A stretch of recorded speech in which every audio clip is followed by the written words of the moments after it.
මං අද මාතෘකාව කර යොදාගත්තේ උදාන පාළියේ සඳහන් වෙන මේ ජුන්හ කියන සූත්‍ර දේශනාව. මේ සූත්‍රය හඳුන්වන්න තවත් නමක් තියෙනවා. ඒ යක්ක ප්‍රහාර සූත්‍රය කියලත් මේ සූත්‍රය හඳුන්වනවා. උදාන පාළියේ තමයි සඳහන් වෙන්නේ. විශේෂයෙන් අග්‍රශ්‍රාවකයන් වහන්සේලා දෙනම පිළිබඳව කරුණු ටිකක් සාකච්ඡා කරන සූත්‍ර දේශනාවක්. සම්මා සම්බුද්ධ ශාසනය කොයිතරම් අසිරිමත්ද? ඒ ශාසනය තුල හැසිරුණ ඒ ශ්‍රේෂ්ඨ භික්ෂූන් වහන්සේලා කොයිතරම් 이르දිමත්ද? මොන තරම් පුණ්‍යවන්තයන්ගෙන් සපිරුණ ශාසනයක්ද කියන කාරණාව කියාපාන තවත් අපූර්ව සූත්‍ර දේශනාවක් තමයි මේ ජුන්හ සූත්‍රය. අපේ බුදුරජාණන් වහන්සේ මේ කාලේ වැඩ හිටියේ රජගහ නුවර වේලු වන විහාරේ. රජගහ නුවර තිබුණා උණ වනාන්තරයක්. ආන්ගේ උණ වනාන්තරයේ ඇතුලේ බුදුරජාණන් වහන්සේ වෙනුවෙන් පන්සලක් හදලා තිබුණා. වේලු කියලා කියන්නේ උණවලට. එහෙමනම් උණ කැලෑව මැද්දේ හදාපු පන්සල වේලු වනාරාමය කියලා හැඳින්වුවා. භාග්‍යතුන් වහන්සේ වැඩ ඉන්නේ මේ කාලේ එහෙ. සරියුත් මොගලන් දෙනම වහන්සේ වැඩ ඉන්නේ කපෝත කන්දරාවේ. මොකද මේ කපෝත කන්දරා කියලා කියන්නේ? කපෝත කියලා කියන්නේ පරවියන්ට නමක්. කන්දර කියලා කියන්නේ පර්වතයට නමක්. එතකොට කපෝත කන්දර කියලා කියන්නේ පරවියෝ විශාල ප්‍රමාණයක් ජීවත් වුණ කන්ද. ආන්ගේ නිසා හඳුන්වලා තියෙනවා කපෝත කන්දරාව කියලා. එතකොට කපෝත කන්දරාවේ පස්සේ කාලේ හැදුන පන්සලක්. ඒ පන්සල හැඳින්වුවේ කපෝත කන්දර විහාරය කියලා. එතකොට සරියුත් මහරහතන් වහන්සේත් මුගලන් මහරහතන් වහන්සේත් වැඩ ඉන්නේ කපෝත කන්දරාවේ.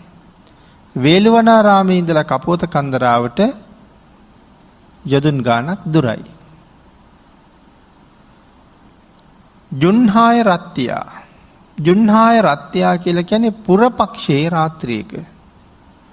පුරපක්ෂයේ සහ අවපක්ෂයේ කියලා මාසේ කොටස් දෙකකට බෙදෙනවනේ. එතකොට මේක පුරපක්ෂයේ රාත්‍රියක්. ඒ කියන්නේ හොඳට හඳ පායලා තියෙන රැයක්. සරියුත් මහරහතන් වහන්සේ හැන්දෑවි හොඳට හිස බාලා පැන් සැනහිලා වැඩ ඉන්න විහාරයෙන් එළියට ඇවිල්ලා එළිය තැනක වාඩි වුණා. වාඩි වෙලා උන්වහන්සේ එක්තරා සමාධියකට සමවැදුණා. දැන් මේ ආකාශ අංගණය කියලා හඳුන්වන්නේ එතකොට. එයි මේ ආකාශ අංගණය කියලා කියන්නේ බැලූ හාත්පසම පේන්නේ අහස. ආන් ඒ වගේ තැනකට තමයි ආකාශ අංගණය කියලා කියන්නේ. දැන් එහෙම බොහොම නිදහස් ප්‍රදේශයක තමයි මේ ආරාමයේ තියෙන්නේ. උන්වහන්සේ එළියේ හඳ පායලා තියෙනවා. සමාධියකට සමවැදිලා එළියේ වැඩ ඉන්නවා. මුගලන් මහරහතන් වහන්සේත් ඉන්නවා. හැබැයි උන්වහන්සේ එළියේ ඉන්න කතාවක් සඳහන් කරලා නැහැ. මෙහෙම ඉන්නකොට මේ උතුරු දිහාවේ ඉඳලා දකුණු දිහාවට යන යක්ෂයෝ දෙන්නෙක් හිටියා. ඒ දෙන්නත් අහසින් යන්නේ. උතුරු දිහාවේ තිබිච්ච යක්ෂ සමාගමකට සම්බන්ධ වෙලා තමයි දකුණු දිශාවට මේ දෙන්න යන්නේ. මේ දෙන්න අහසින් යනකොට සරියුත් මහරහතන් වහන්සේ රන්වන් පාටින් බැබලි එළියේ වැඩ ඉන්නවා. හඳ එළියේ වැටිලා අලුතෙන් හිස බාලා හිස හරිය ලස්සනට දිලිසෙනවා හඳ එළියේ. එතකොට මෙතන සඳහන් කළා සරියුත් මහරහතන් වහන්සේගේ පාට මොකක්ද කියලා. හමේ වර්ණය. මොන පාටයි කියලාද දැන් මේ කියන්නේ? රන්වන් පාටයි කියලා. එතකොට මෙතන වැඩ ඉන්නවා මුගලන් මහරහතන් වහන්සේත් ඒ ළඟ එළියේ නෙමෙයි හැබැයි. සමහරලාට එළියේ හිටියා වෙන්නත් පුළුවන්. නමුත් මෙතන එහෙම සඳහනක් කරන්නේ නැහැ. නමුත් මේ දෙන්න එකට තමයි මෙහෙ වැඩ ඉන්නේ. එතකොට මුගලන් මහරහතන් වහන්සේ මොන පාටද? මේ අපේ ශාසනයේ අති විශේෂම මහරහතන් වහන්සේලා දෙනමක් නේ. සරියුත් මහරහතන් වහන්සේ දක්ෂිණ ශ්‍රාවකයා, මුගලන් මහරහතන් වහන්සේ වමත් ශ්‍රාවකයා. සරියුත් මහරහතන් වහන්සේ නම් රන්වන් පාටයි කිව්වා. මුගලන් මහරහතන් වහන්සේ දම් පාටයි. ඒ වුණාට සාමාන්‍යයෙන් අපි සඳහන් කරන්නේ නිල් පාටයි කියලා. ධර්මයේ තියෙන්නේ එහෙම තමයි.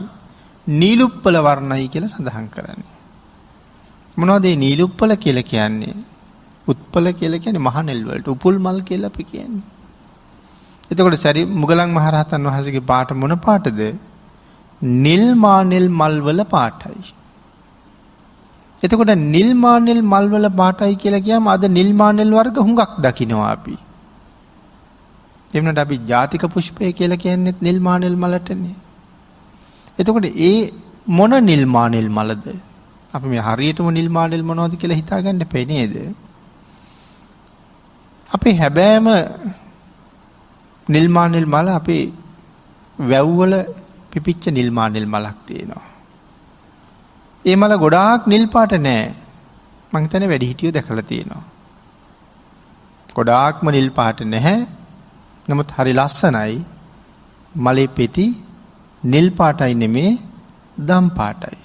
හොඳට විමසලා බලන්නකෝ වැවේ පිපෙන මානෙල් මල දිහා. ආන්ගේ වෙන මානෙල් මලක පෙති දම් පාටයි. හැබැයි අපි ඒකට කියන්නේ නිල් පාට.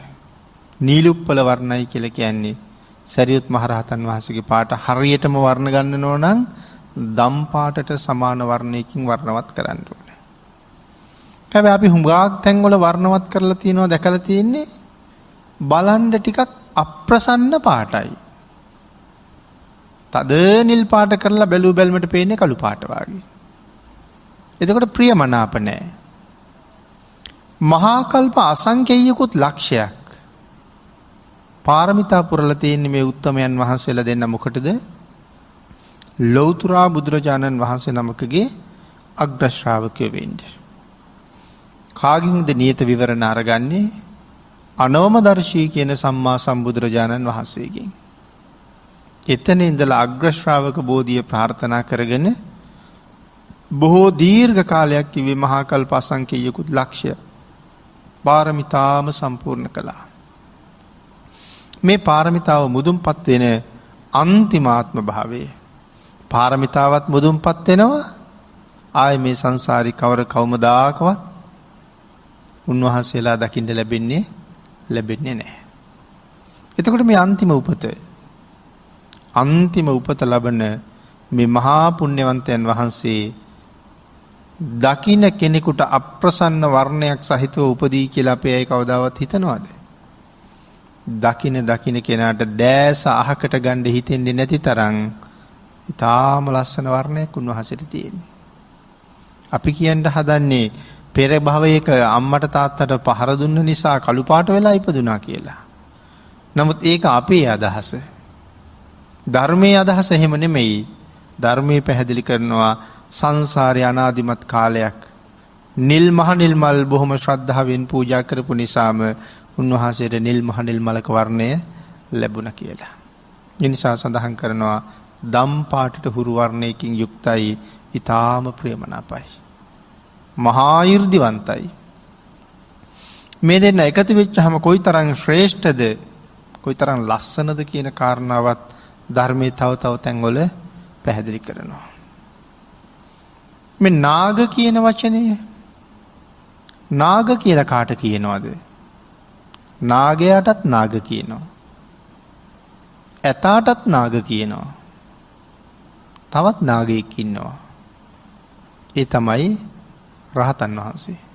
රහතන් වහන්සේටත් නාග කියලා කියනවා.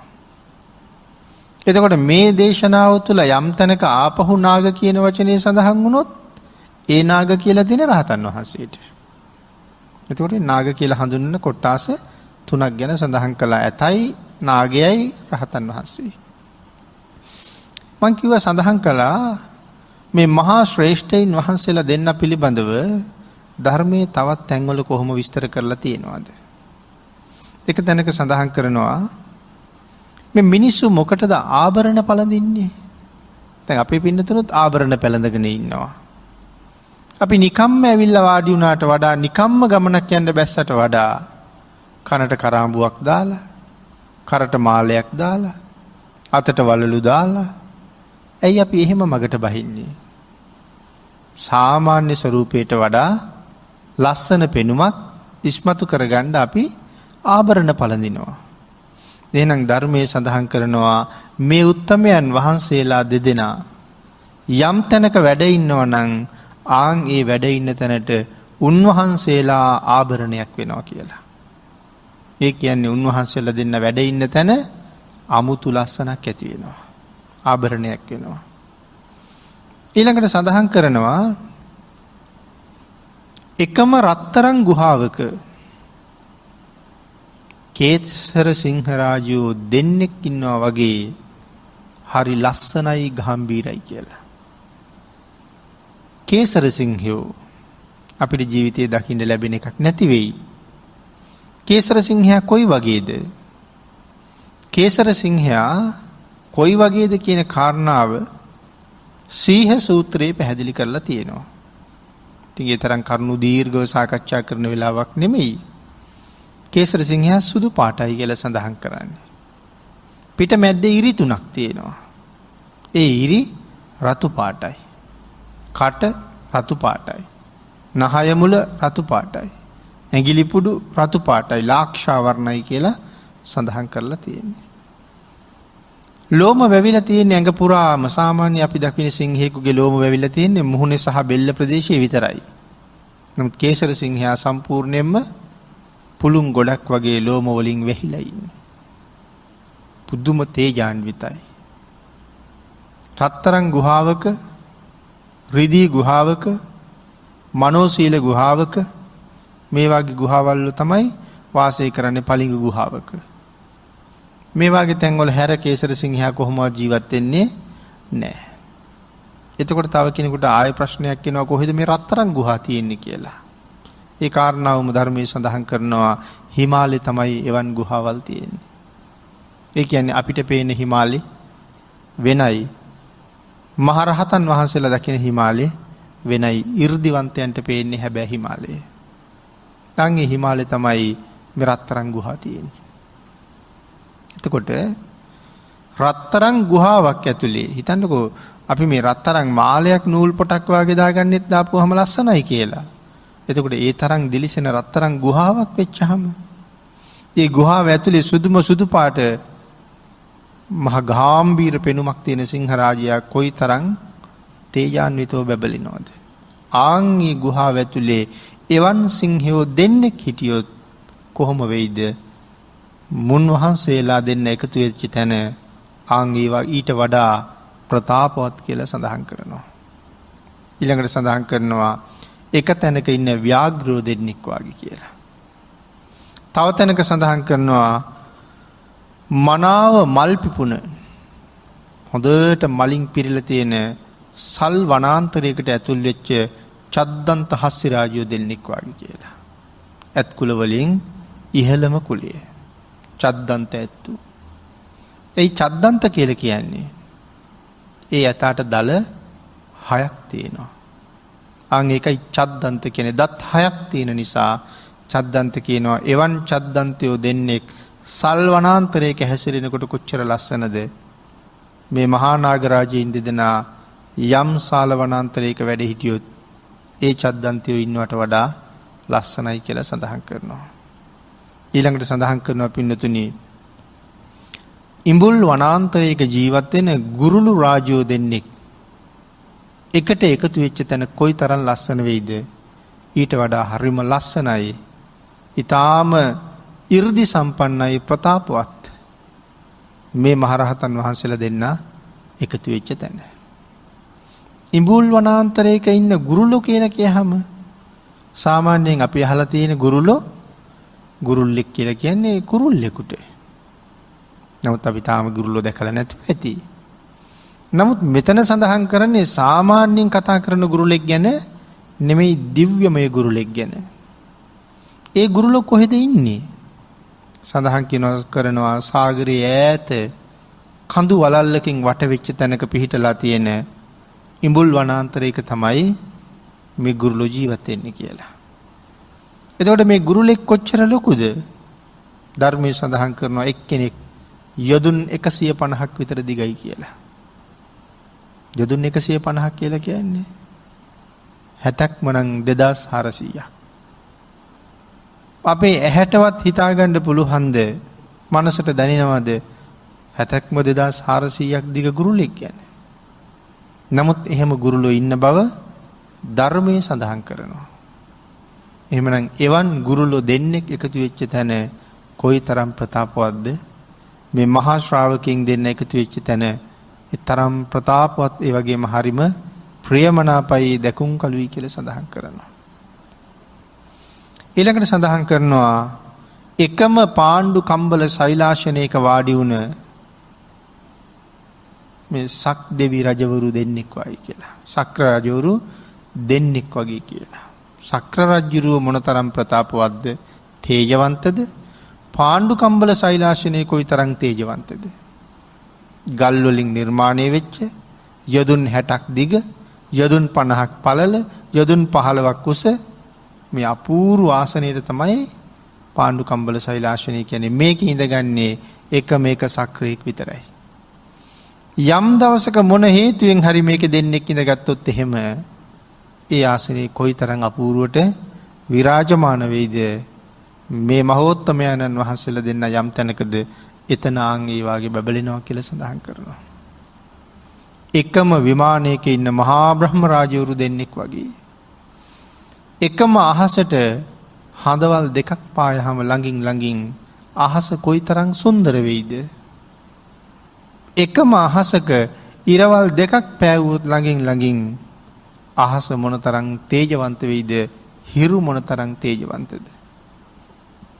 එක සූරියෙක් මේ තරම් ප්‍රතාපවත් වෙනකොට දෙන්නෙක් පායහම මේ මහා නාගරාජයෝ දෙන්න යම් තැනක ඉන්නවා නම් ආන් ඊට වඩා ප්‍රතාපවත් කියලා සඳහන් කරනවා.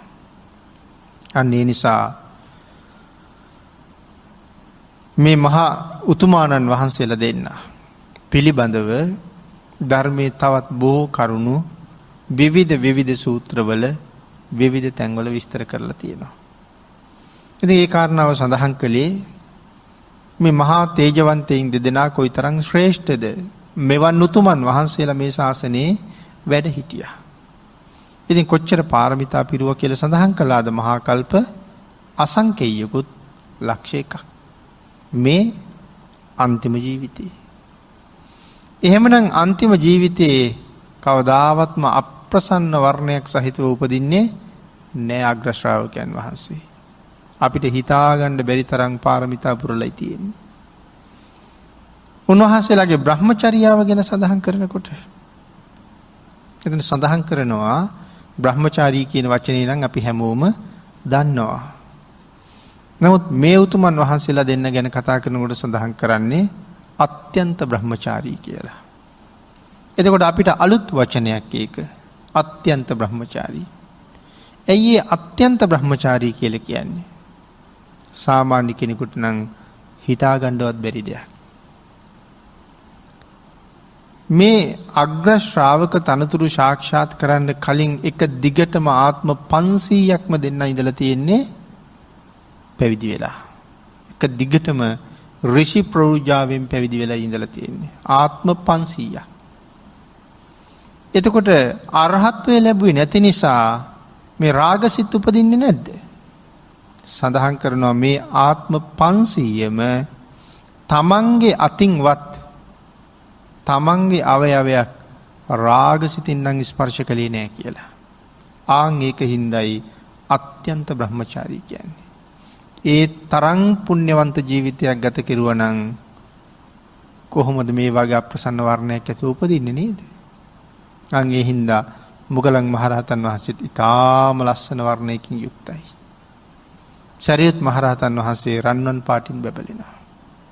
දැන් මේ වෙලාවේ අරමුණු කරලා තියෙන්නේ උන්වහන්සේ එළියේ එක්තරා සමාධියකට සමවැදිලා වැඩ ඉන්නකොට අර යක්ෂයෝ දෙන්න යක්ෂ සමාගමේ නිමා වෙලා උතුරු පැත්තේ ඉඳලා දකුණු පැත්තට යනකොට එක යක්ෂයෙක් අනික් යක්ෂයාට කියනවා සරියුත් මහරහතන් වහන්සේ දැකලා. කොයි තරන්නම් පෞකාරද අනික් යක්ෂයාට කියනවා යාළුවේ මට නම් අර ශ්‍රමණයාට ටොක්කක් අයින්ඩම හිතෙනවා කියලා. ඒ බොහෝම ලස්සනට හිස දිලිසෙනවා. අනිත් යක්ෂයා කියනවා හොඳයි හිතුණට කමක් නෑ හැබැයි ක්‍රියාත්මක වෙන්න එපා කියලා. ඒ යක්ෂයා කියන ඔය ශ්‍රමණයා හරි 이르දිමත්. ඔය ශ්‍රමණයා හරි තේජවන්තයි. ඔය ශ්‍රමණයා හරි බලවන්තයි. ඔය ශ්‍රමණයා හරි සීලවන්තයි. ඒ නිසා ඔබේ අදහස ක්‍රියාත්මක නම් කරන්න එපා කියලා. මේ යක්ෂයා දෙවනි පාරත් කියනවා නෑ නෑ මට නම් හිසට ප්‍රහාරයක් එල්ල කරන්නමයි හිතෙන්නේ. දෙවනි පාරත් අනික් කෙනා උපදෙස් දුන්න එපා. තුන්වෙනි පාරත් කිව්වා තුන්වෙනි පාරත් උපදෙස් දුන්න එපා කියලා. හතරවෙනි පාර අනික් කෙනාගෙන් අහන්නෙම නෑ. ආපු ගමන් ලොකු පහරක් එල්ල කරනවා සරියුත් මහරහතන් වහන්සේගේ හිසට. ඒක බලාගෙන ඉන්නවා මුගලන් මහරහතන් වහන්සේ. උන්වහන්සේට පේනවා දැන් මේ පහර දෙන්නේ යකෙක්නේ. එතකොට යකා පෙනිපෙනී ඇවිල්ලා පහර දෙන්නේ නෑනේ. එතකොට මුගලන් මහරහතන් වහන්සේට කොහොමද මේ යකා පේන්නේ එහෙනම්? උන්වහන්සේගේ 이르දිමය ශක්තියෙන් පේන්නේ. මිනිස් ඇස ඉක්මවාපු ඇහක් තියෙනවා. ඒකට කියනවා දිවැස කියලා. ආන්ගේ දිව්‍යමය ඇහෙන් තමයි දකින්නේ මහා විශාල යක්ෂයෙක් ඇවිල්ලා දැඩි පහරක් උන්වහන්සේගේ හිසට එල්ල කළා කියලා. එතකොට ඇයි මේ යක්ෂයාට රහතන් වහන්සේට පහරක් එල්ල කරන්න හිතුනේ? අනික් යක්ෂයා කියනවා එපා කියලා. මෙයාට හිතනවා ගහන්න ඕනේ කියලා. මේ තමයි සංසාරේ කේන්තියක තරහවීමක හැටි. අමනාපයක්. අපිටත් එහෙම සංසාර අමනාපකාරයෝ හම්බ වෙනවා. ඔබ අපි ඔක්කොටම. සමහර වෙලාවක බාණ්ඩකෝ මෙහෙම හිතලා. සමහර මිනිස්සු අපිට හම්බ වෙනවා. ඒගොල්ලෝ අපිට පුදුම ලෙන්ගතුයි. නොයෙක් ආකාරයෙන් අප උපස්ථාන කරනවා. හම්බෙච්චාම ඊටාම ලෙන්ගතු විදිහට කතා බහ කරනවා. ඒ වුණාට ඒ මිනිස්යාගෙන් මේ ජීවිතේ අපිට වෙච්ච කිසිම වරදක් නැහැ. ඒ වුණාට අපි කතා කරන්න හිතෙන්නේ නැතුව යනවා අපිට. අපිට කිසිම දෙයක් කරලා නැහැ. ඒ වුණාට දැක්කහම එළියට එන්න හිතෙන්නේ නැහැ. මූණ දෙන්න හිතෙන්නේ නැහැ. අපිට ප්‍රියක් ඇති වෙන්නේ නැහැ.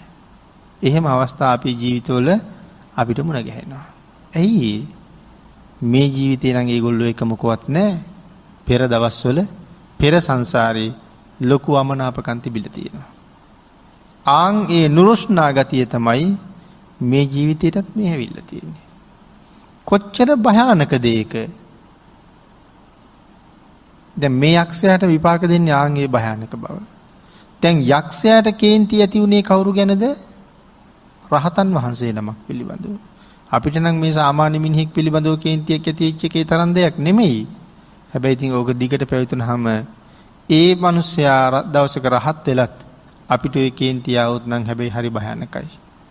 ආන් ඒක නිසා තමයි කවුරුවත් එක්ක වෛර බඳින්න හොඳ නැත්තේ.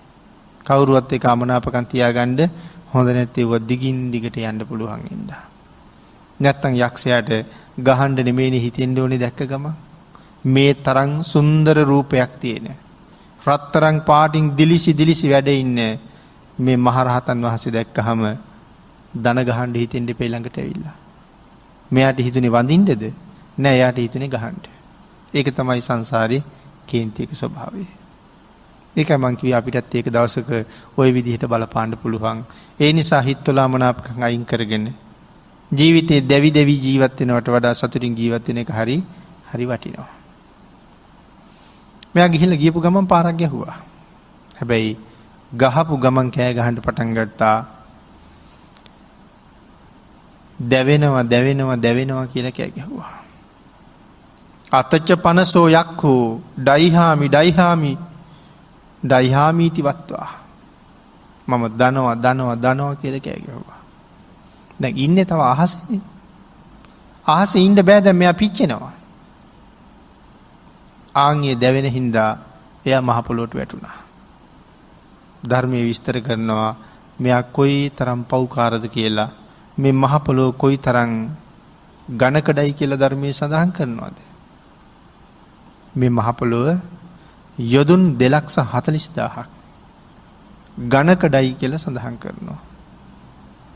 ඒ තරම් ඝනත්වයක් මේ මහ පොළොවේ තියෙන. යොදුන් 2,40,000ක් කියලා කියහම 70ක්ම 38 ලක්ෂ ගාණක් මහ පොළොව පුදුම ඝනත්වයක්. එතකොට මේ මහ පොළොව කොයි තරම් බර උස්සගෙන ඉන්නවද? කොයි තරම් බර දේවල් තියෙනවද? තට්ටු 25 30 උස ගොඩ නැගිලි තියෙනවා. තව නොඑක ආකාරයෙන් බර යාන වාහන මේක උඩට පාත් වෙනවා. මහ පොළොවට බර ඇද්ද? මහ පොළොවට ඒවා බර නැතුව ඇති.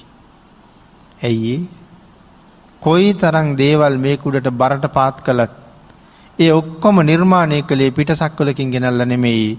මේ මහ පොළොවෙන් අරගෙන තමයි ආපහු එක එක නිර්මාණ කරලා තියෙන්නේ. ඒ හින්දා බර වෙන්නේ නැහැ. මහා මේරු පර්වතය යොදුන් 1,68,000ක් උසයි කියලා කියන්නේ.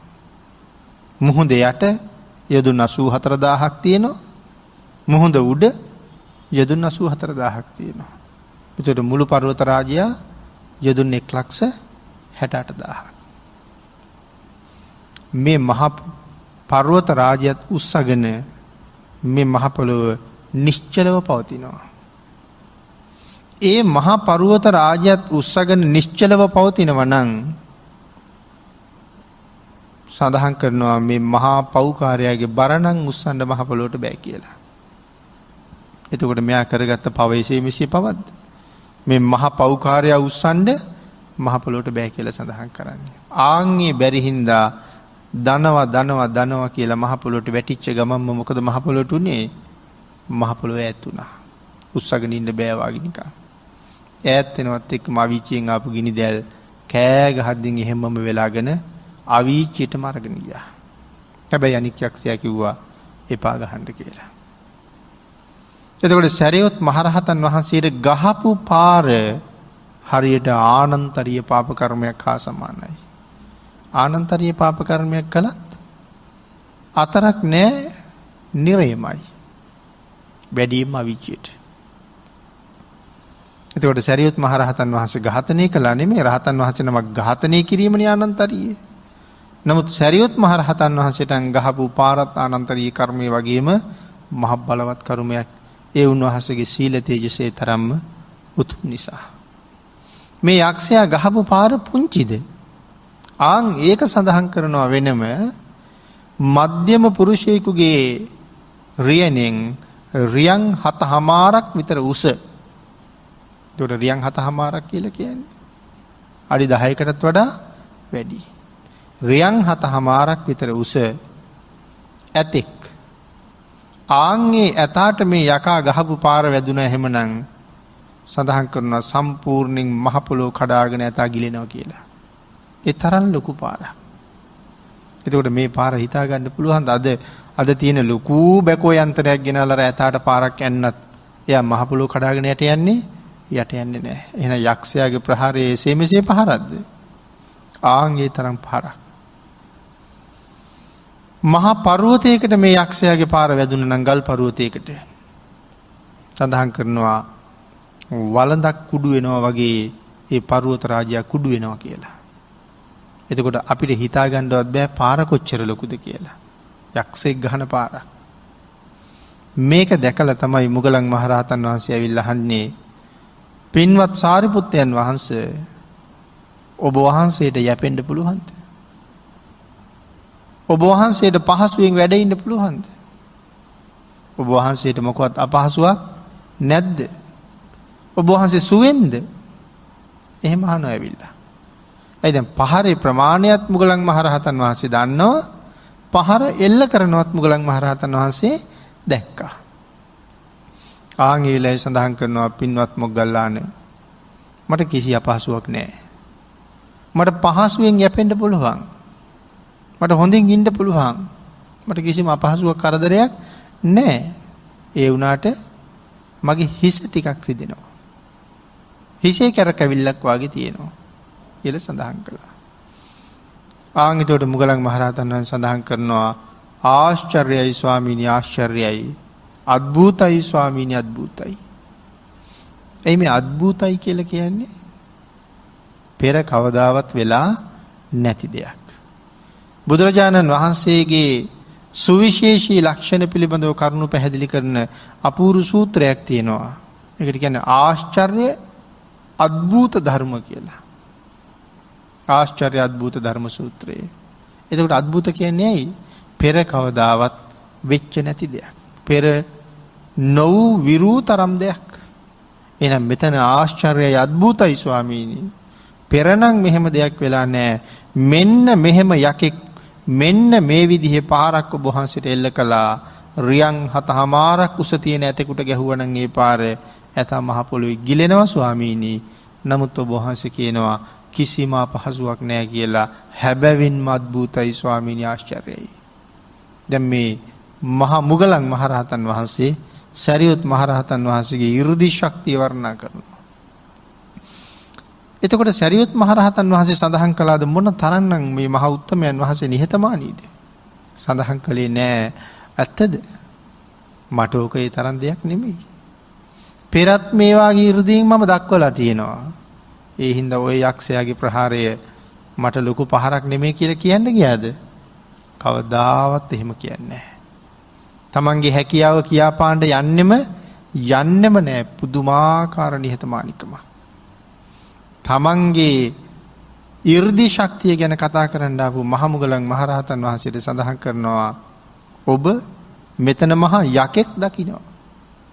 කොයි තරම් ශ්‍රේෂ්ඨද? මොග්ගල්ලාන ඔබ මොන තරම් 이르දිමත්ද? ඔබට මේ වෙලාවේ මෙතන යකෙක් පෙනුණා. හැබැයි මට පාංශු පිසාචයෙක්වත් පෙවුන්නේ නැහැ. ඒ කියන්නේ තා චූටි සතෙක්වත් මම දැක්කේ නැහැ. මුත් ඔබට යකෙක් පේනවා. ඔබ මොන තරම් නම් 이르දිමත්ද කියලා උන්වහන්සේගේ 이르දිය වර්ණනා කරනවා. ආන් එහෙම උන්වහන්සේගේ 이르දිය වර්ණනා කරලා උන්වහන්සේලා දෙන්න එහෙම කතා කර කර වැඩ ඉන්නවා. ආන් ඒ උන්වහන්සේලා දෙන්නගේ සාකච්ඡාව කාටද ඇහෙන්නේ? වේළුවනාරාමේ වැඩ ඉන්න බුදුරජාණන් වහන්සේ අහගෙන ඉන්නවා. එතකොට දැන් භාග්‍යතුන් වහන්සේට මේ යොදුන් ගානක් ඈත මේ කතාව ඇහෙන්නේ. කොහොමද බුදුරජාණන් වහන්සේ ඒක අහගෙන ඉන්නේ? මිනිස් කන ඉක්මවලු පිරිසිදු වූ දිව්‍යමය කනින් භාග්‍යතුන් වහන්සේ මේ හඬ අහගෙන ඉන්නවා. දිබ්බසෝතේ. මේ මහා උත්තමයන් වහන්සේලා දෙන්නගේ සාකච්ඡාව. ඒක අහගෙන ඉන්න අපේ බුදුරජාණන් වහන්සේ උදාන වාක්‍යයක් ප්‍රකාශ කරනවා. ඒක තමයි උදානය කියලා කියීමක උදාන පාළියේ තියෙන්නේ. මොකද්ද භාග්‍යතුන් වහන්සේගේ උදානය? භාග්‍යතුන් වහන්සේ සඳහන් කරනවා යමෙකුගේ හිත මහා ගල් පර්වතයක් වාගේ නොසැලෙනවද? අටලෝ දහමින් කම්පා නොවෙනවද? සාමාන්‍ය මිනිස්සු සතුටු වෙන තැනක සතුටු වෙන්නේ නැද්ද? සාමාන්‍ය මිනිස්සු සතුටු වෙන තැනක සතුටු වෙන්නේ නැද්ද කියන්නේ? අපි නම් රාගයේ හින්දා සතුටු වෙනවා. තව කෙනෙක් තණ්හාවෙන් සතුටු වෙනවා. මට මෙච්චර ලැබුණා, ලැබෙන්න තියෙනවා, ලබා ගන්න ඕනේ. ඒවා ලැබෙන බව දැනගත්තාම තණ්හාව නිසා අපි සතුටු වෙනවා. අනේ කාරණාවයි මේ කියන්න හදන්නේ. සාමාන්‍ය කෙනෙක් සතුටු වෙන තැනක සතුටු වෙන්නේ නැද්ද? ඒ කියන්නේ පෘථග්ජනයෝ සතුටු වෙන කිසි තැනක ආර්යයන් වහන්සේ සතුටු වෙන්නේ නැහැ. ඒ කියන්නේ අති උතුම් ආර්ය තත්වයට පත් වෙලාද? සාමාන්‍ය මිනිස්සු සතුටු වෙන තැනක සතුටු වෙන්නේ නැද්ද කිව්වේ ඒකයි. ඊළඟට සඳහන් කරනවා කෝප ඉපදීමට හේතු ආඝාත වස්තුවේහි නොකිපේද? ආඝාතය කියලා කියන්නේ කෝපය කියන කාරණාවමයි. මේ කෝප උපදවන්න හේතු වෙන ආඝාත වස්තුවේහි කෝප නොවන්නේද? සාමාන්‍ය මිනිස්සු කේන්ති ගන්නවා. නමුත් මේ රහතන් වහන්සේ කේන්ති ගන්නේ නැහැ. බුදුරජාණන් වහන්සේ කේන්තිය පාලනය කරගන්න කරුණු ගණනාවක් දක්වපු සූත්‍රයක් අපිට දේශනා කළා. ආඝාත පටිවිනේ සූත්‍රය කියලා. ඒක බුද්ධ දේශනාවක්. සරියුත් මහරහතන් වහන්සේ පැහැදිලි කරන දේශනාවක්. ආඝාත පටිවිනේ. එහෙනම් කවදාවත් කේන්ති යන්නේ නැද්ද? අමනාපකම් ඇති වෙන්නේ නැද්ද? ඊළඟට සඳහන් කරනවා හිත මනාව වඩන ලදද? මෙහෙම කරන්න පුළුවන් වෙන්නේ මනාව හිත වඩාගත්ත කෙනෙකුට. ආන් එහෙම හිත මනාව යමෙක් වර්ධනය කරගත්තද ඒ අය ළඟට දුක කෙසේ පැමිණෙන්නේද? බුදුරජාණන් වහන්සේ අහනවා එවන් අය ළඟට කොහොමද දුක එන්නේ? එහෙනම් සරියුත් මහරහතන් වහන්සේට යක්ෂයාගේ ප්‍රහාරයෙන් කිසිම දුකක් ආවේ නැහැ. එතකොට මේ සරියුත් මොගලන් දෙනම වහන්සේ පිළිබඳව තමයි මේ කාරණාවෙන් පැහැදිලි කරන්නේ උන්වහන්සේලාගේ අප්‍රතිහත ශක්තිය මහා තේජානුභාවය පිළිබඳව පැහැදිලි කරලා මේ සම්මා සම්බුද්ධ ශාසනය කොයිතරම් ලස්සනද, මොන වාගේ අජානීය පුජ්‍යලයන්ගෙන් මේ ශාසනය බැබළුණාද. හැබැයි ඒ ශාසනය කාගේද? ඒ ශාසනයේ අපිත් උරුමකම් කියනවා. හැබැයි මේක අපේ නෙමේ භාග්‍යතුන් වහන්සේගේමයි. අපි භාග්‍යතුන් වහන්සේගේ ශ්‍රාවකයෝ බවට පත් වෙනවා. හරියටම ශ්‍රාවකයෝ වෙන්නේ අති උතුම් බුද්ධ රත්නයේ සරණ ගිහිල්ලා, ශ්‍රේෂ්ඨ වූ නෛර්යානික ධර්ම රත්නයේ සරණ ගිහිල්ලා, මෙන්න මේ සාකච්ඡා කරපු මහා නාගරාජවරුන්ගෙන් සපිරුණ මේ ශාසනයේ ඒ ආර්ය මහා සංඝයා හරියටම සරණ ගියපු අයට කියනවා බෞද්ධ කියලා. ආන් ඒ අයට මේ ශාසනයේ උරුමයක් තියෙනවා. මේ ශාසනයෙන් එතර යන්න පුළුවන් වීර්ය වඩන උත්තමය වෙන නිසා. එහෙමනම් සම්මා සම්බුද්ධ ශාසනය මෙන්න මේ තරම් අති ශ්‍රේෂ්ඨයි. අති උත්තරීතරයි. අපිට හිතාගන්න බැරි තැනක තමයි ශාසනයේ උතුමන් වහන්සේලා වැඩ ඉඳලා තියෙන්නේ. අන්න එවන් වූ තුනුරුවන කෙරේ හිත පහදවාගෙන සතර අපායෙන් මිදිලා සුගතිගාමී ජීවිත ලබාගෙන සසරින් මිදෙන්න අවස්ථාව ලබා ගන්න පුළුවන් හොඳ ශ්‍රේෂ්ඨ මනුෂ්‍ය ජීවිතයක් ලැබිලා තියෙන මොහොතක එයින් ප්‍රයෝජන ගන්න එක අපි සියලු දෙනාගේම පරම යුතුයකමක්, වාසනාවක් බවට පත් වෙනවා. ආන්ගේ උතුම් අවස්ථාවෙන් හැබෑම ප්‍රයෝජන අරගෙන මෙවන් ශ්‍රේෂ්ඨ ආර්යයන් වහන්සේලාගේ ශාසනය භජනය කරමින් සතර අපායට පිටුපාලා සුගතිය දිහා බලන්න, සුගතිගාමී සැප සම්පත් හොයා ගන්නත් ප්‍රාර්ථනීය නිවන ඊ타ම ඉක්මන් භවයක ඊ타මත්ම කෙටි කාලයකින් සැප සහිත ප්‍රතිපදාවෙන් මුදුන්පත් කර ගැනීම සඳහාත් මේ රැස් කරගත් උතුම් වූ කුසලානිසංසය, සද්ධර්ම දානානිසංසය, සද්ධර්ම ශ්‍රවණානිසංසය අපි සියලු දෙනාටම පාරමී වේවා කියලා ප්‍රාර්ථනා කරමු.